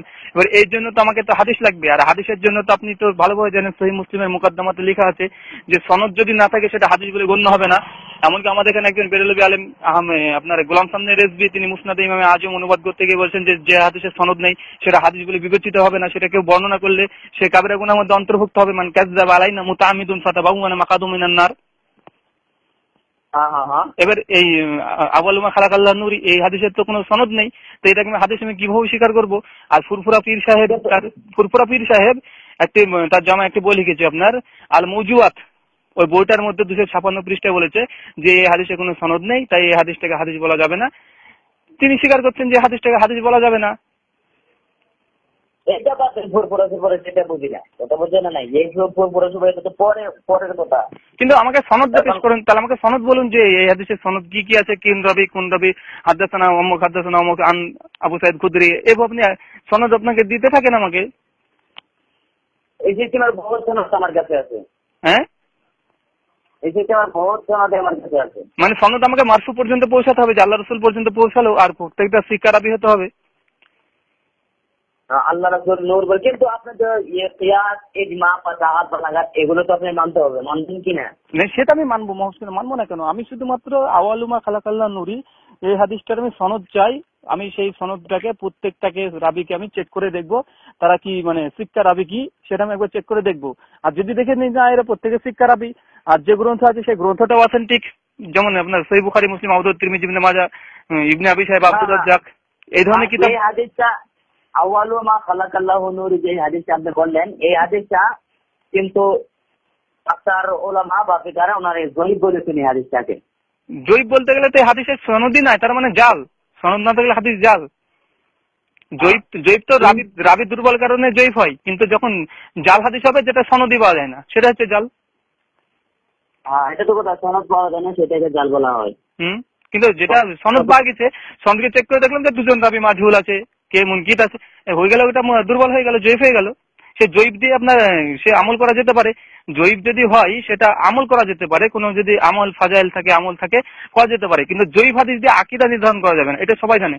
যে আকীদাগত জন্য একবারে সহিহ মারফু মুত্তাসিল রিওয়ায়াত লাগবে, তাছাড়া আকীদা প্রমাণ করার জন্য দুর্বল জাল হাদিস দিয়ে আকীদা প্রমাণ করা যাবে না। কিন্তু আমলের ক্ষেত্রে জয়ীফ হাদিস আমল করা যেতে পারে। বিলকুল, কথা তো ঠিকই। এবার সেই জন্য বলছি আওয়ালুমা খালাকাল্লাহ নুরি এটা অথেন্টিক সহি একদম রিওয়ায়াত প্লাস সনদ। আর সনদটা কমপক্ষে একটা হাদিস না, কমপক্ষে 3 থেকে 4টে, কারণ একটা রাবি যদি এই রিওয়ায়াত যদি বর্ণনা করে সেটা হাদিসের ভাষায় বলা হয় গারিব। এবার গারিব হাদিস দিয়ে আকীদা নির্ধারণ করা যাবে না। কমপক্ষে একটা সাহাবীদের জামাত লাগবে, কমপক্ষে একটা জামাত, পুরো একটা জামাত, কমপক্ষে 10 জনের জামাত লাগবে যারা এই হাদিসটা বর্ণনা করেছে। কিন্তু একজন যদি বলে যে হযরত জাবের বর্ণনা করলো আর অন্য কেউ বর্ণনা করেনি, হাদিসটা তখন গারিব হয়ে যাবে। আর গারিব হাদিস দিয়ে আকীদাকে মানে আকীদা মাসলা বের করানো যাবে না, এটা উসুল।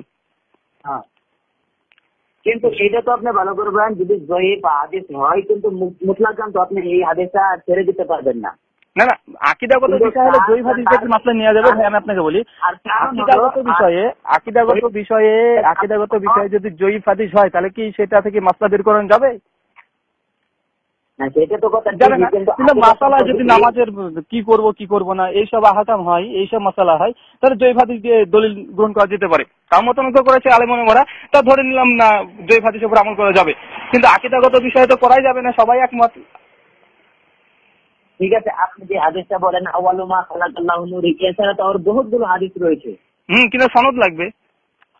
হ্যাঁ, সনদ শুদ্ধ আছে, সনদ সাথে আছে। হ্যাঁ, সনদ আপনার, তাহলে আমাকে সনদগুলো আপনি দিতে হবে, সনদগুলো কোন রাবি থেকে কোন রাবি বর্ণনা করছে। আর সর্বপ্রথম আপনার এটা আপনার জানতে হবে যে জয়ীফ হাদিস যদি হাদিসের সম্পর্কে কিছু বাহির হয়, তাহলে জয়ীফ হাদিস গুলো আপনি মুতলাকান ছেড়ে দিতে পারবেন না। আর তার কারণ হলো, যদি দলিল কাতি বা জন্নি হয় তাহলে তার মধ্যে তারুজ আয়, আর তারুজ যদি আয় তাহলে ওর মধ্যে তার দিক দেওয়া হবে। তার দিক দেওয়া যদি দেওয়া হয়, তারপর হাদিস হওয়ার পরে বুঝছে না নাই, তারপরে যেটা পাওয়া যাবে বেহতার জন্নি, মানে ওর মধ্যে সবচেয়ে ভালো যে সিস্টেমে পাওয়া যাবে সেটা মানা যাবে। আর যেটা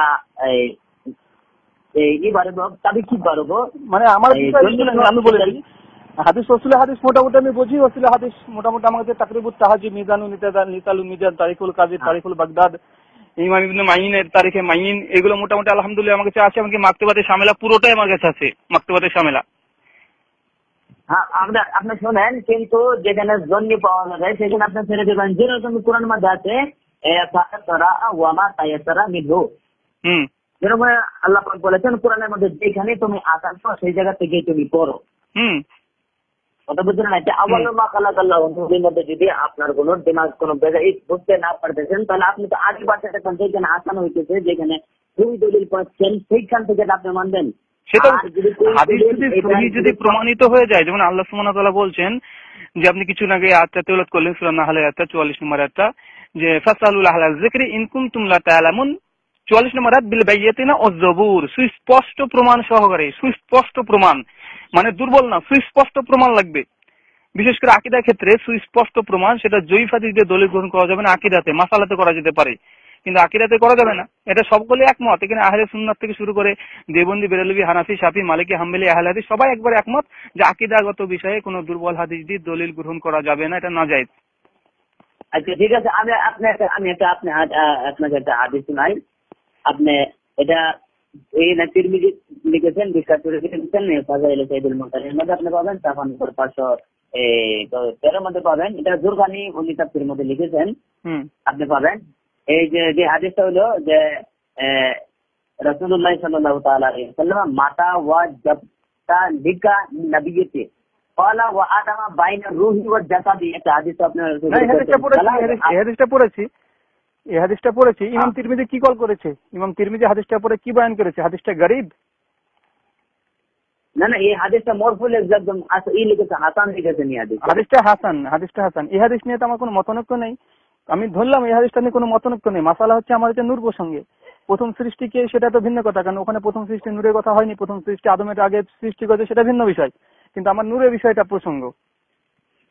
এই হাদিস দিক কিছু প্রমাণ হয় নাই নবী নূর বলে? না, এটা থেকে কি প্রমাণ হবে? এটা থেকে যে আদম আলাইহিস সালামের পূর্বে আল্লাহ রাসূলকে সৃষ্টি করেছে, এটা আমরা মেনে নিলাম। না, এই হাদিসের মধ্যে কি বলা হয়েছে? এটা হযরত আবু হুরায়রা থেকে মরবি রওয়ায়াত আছে, বুঝছেন? তো হুজুর সাল্লাল্লাহু আলাইহি ওয়াসাল্লাম বলেছেন যে আমি তখনও নবী ছিলাম যখন হযরত আদম আলাইহিস সালামের রূহ শরীরে আর শরীরের মধ্যে দুটোই হয় নাই। হ্যাঁ, রুহটা শরীর আর পা মাটির দুনিয়ার মধ্যে ছিল, কিন্তু ওই সময় থেকে আমি নবী ছিলাম। তো আদম আলাইহিস সালামের আগে যখন নবী ছিলেন তখন উনি কি ছিলেন? আদম বানানোর পরে থেকে আদমি মানে বাসার শুরু হয়েছে। বাসা শুরু হয়েছে, কিন্তু আল্লাহ সুবহানাহু ওয়া তাআলা তার রূহ তৈরি করে রাখতে পারে। তো কিসের মধ্যে রেখেছিলেন? আল্লাহ সুবহানাহু ওয়া তাআলা রূহ তার জান্নাতে ছেড়ে দিতে পারে। যেমন ভাবে জিন্দা ছিল, জিন্দা আগে ছিল। জিন্দা তো আগে তো আদমের আগে জিন্দা ছিল। তারা জান্নাতে ঘোরাফেরা করতো, এখানে ওখানে ঘুরেফেরা করতো তারা। সেভাবে আল্লাহ সুবহানাহু ওয়া তাআলা ঘুরে বেড়াতে, মানে আল্লাহ রাসূলকে যদি সৃষ্টি করে রাখে জান্নাতে ঘুরে বেড়াবে নিজের মর্জি মতো। আচ্ছা, এবার এখান থেকে তো প্রমাণিত এটা হচ্ছে না যে তিনি নূরের তৈরি ছিলেন বা নূর ছিলেন।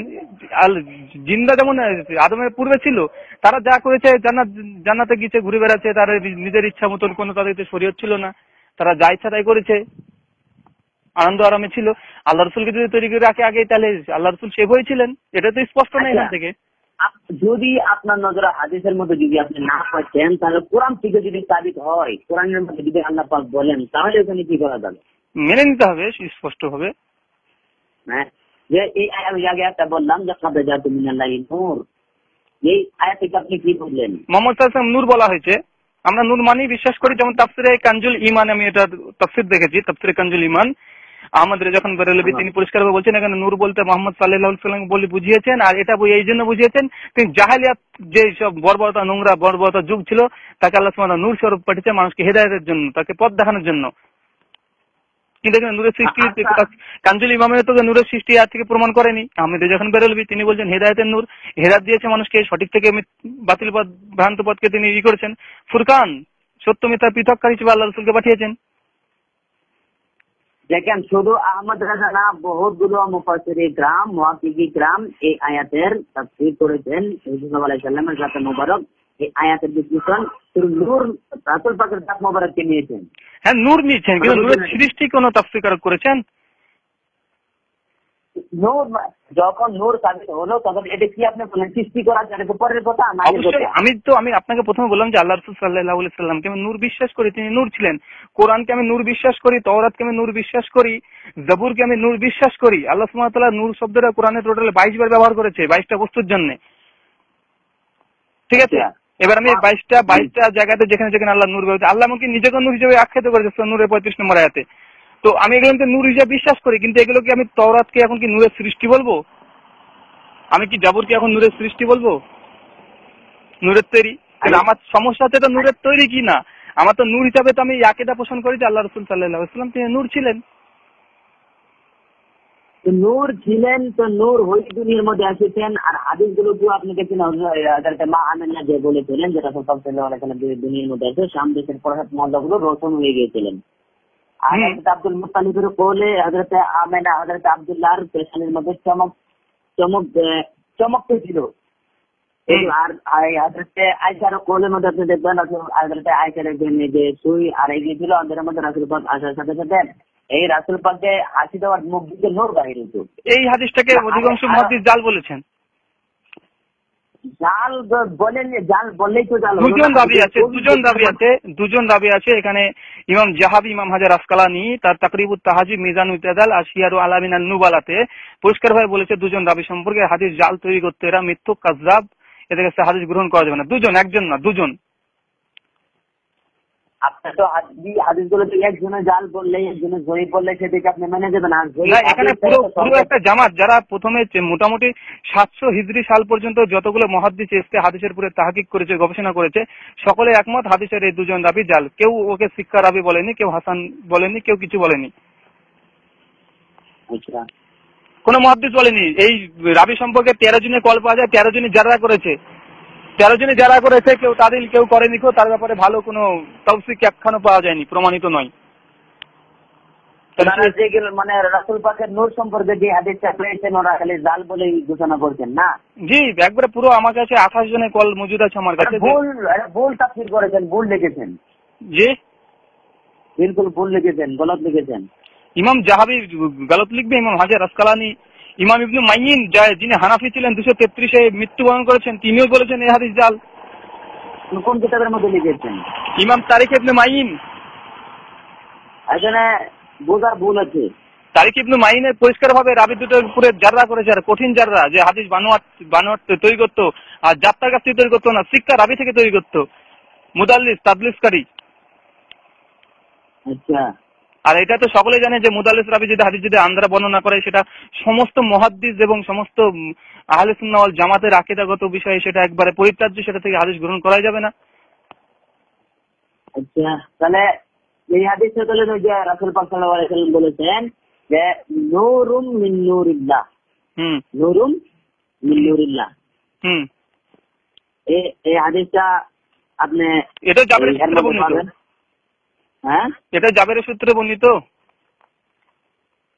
হ্যাঁ, এখানে জাবের থেকে বর্ণিত। কিন্তু এই হাদিস রাসূল পাক সাল্লাল্লাহু আলাইহি ওয়াসাল্লাম বলেছেন আল্লাহ নূর দেখি আমি, আর আমার নূর থেকে সারা জগৎ।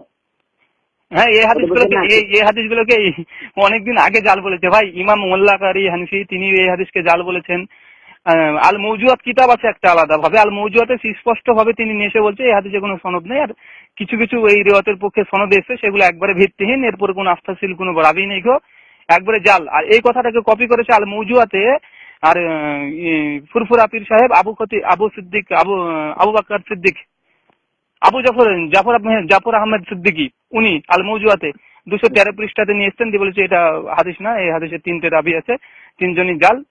আর বড় বড় মুহাদ্দিসদের কাছ থেকে কল করেছে সব, একবারে সেই সময়কার একবারে ইমাম মাইন থেকে শুরু করে ইমাম হাজার আসকালানি, ইমাম জাহাবি, ইমাম আবু খাতিব আল বাগদাদি যার 400 হিজরিতে জন্ম, এদের সব কল উপস্থাপন করেছেন। আর এই কিতাবটা মূলত আছে আল মৌজুয়াতে আছে। ভাই আমি আপনাকে বলি যে দেখুন, ইমাম নাসাই যেমন লিখেছে সুনান নাসাই, মানে সহিহ হাদিসের কিতাব, তেমনি লিখেছে আজ-যুআফা, জয়ীফ হাদিসের কিতাব। ইমাম বুখারী সহিহ আল বুখারী লিখেছেন, আবার লিখেছেন যুআফা ওয়াল মাতরুকুন, মানে জয়ীফ হাদিসের কিতাব। এবারে সেই সময়তে মুহাদ্দিসগণ সহিহ কিতাব লিখেছেন। দেখেন আপনার যেগুলো হাওয়ালা দিচ্ছেন সবগুলো ভুল হাওয়ালা। আর দ্বিতীয় নম্বর কথা হলো কোনটা ভুল ভাই? কোনটা ভুল ভাই? আপনি যেগুলো হাওয়ালা দিতেছেন আর সেগুলো আপনার বোঝার ভুল হয়েছে, স্পষ্ট কোনো না। আপনি যে কথাটা বললেন এটাকে আল মৌজুয়াতে মোল্লা আলী গারি হানাফি যিনি মিরকাতুল মাফাতি লিখেছেন, শুনেন আমার কথাটা শুনেন, যারা নবীর নূর বলে হাদিস থেকে একটা হাদিস জয়ীব হতে পারে, একটা হাদিস কমজোর হতে পারে, সবগুলো হাদিসে জাল হয়ে যাবে, এটা কোনো কথা নেই ভাই। আমি তো বলছি যে আকীদাগত বিষয়ে সহিহ, মারফু, মুত্তাসিল আর রিওয়ায়াত লাগবে, তাছাড়া আকীদাগত বিষয়ে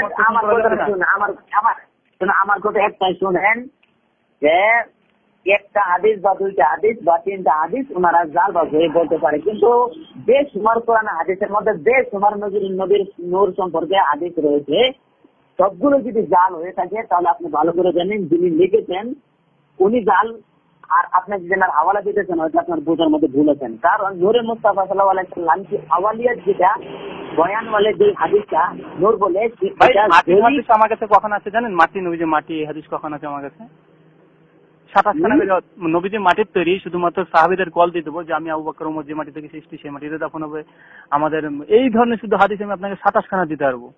আর আমার কাছে যেটা আপনাদের কোনো কথা আছে নবী কাজটারি করে নিজে কোনো কথা বলেছেন নিজের জন্য, কিন্তু আসলে তো মানাটা সেটা নয়। এবার আমি যদি বলি নূরের হাদিস যেগুলো এসছে, নূরের হাদিস যে যতগুলো হাদিস এসছে সেগুলো সব মানে আপনার বাতেনি বলতে নূর বলতে গেলে বুঝিছে যে আমি হিদায়াতের জন্য এসেছি পৃথিবীতে, জাহালিয়াতকে দূর করার জন্য এসেছি, আমি এই ব্যাখ্যা নিলাম। যেমন আপনার আহমদ রেজা খান বেরেলভি খুদ নিজেই ওই ব্যাখ্যা নিয়েছেন, আহমদ রেজা খান বেরেলভি নিজেই ও ব্যাখ্যা নিয়েছেন যে জাহালিয়াতের দূর করার জন্য আল্লাহ রাসূলকে নূর স্বরূপ আল্লাহ পাঠিয়েছেন, শুধুমাত্র হক আর বাতিলে পার্থক্য করার কারণে। আমি আহমদ রেজা খান বেরেলভির এই দলিল নিলাম। আমি সেটা মানি, কিন্তু একটা কথা থেকে সমস্ত ফয়সালা শেষ। আমি যখন কোরআন থেকে একটা বললাম, আপনি বলেছেন যে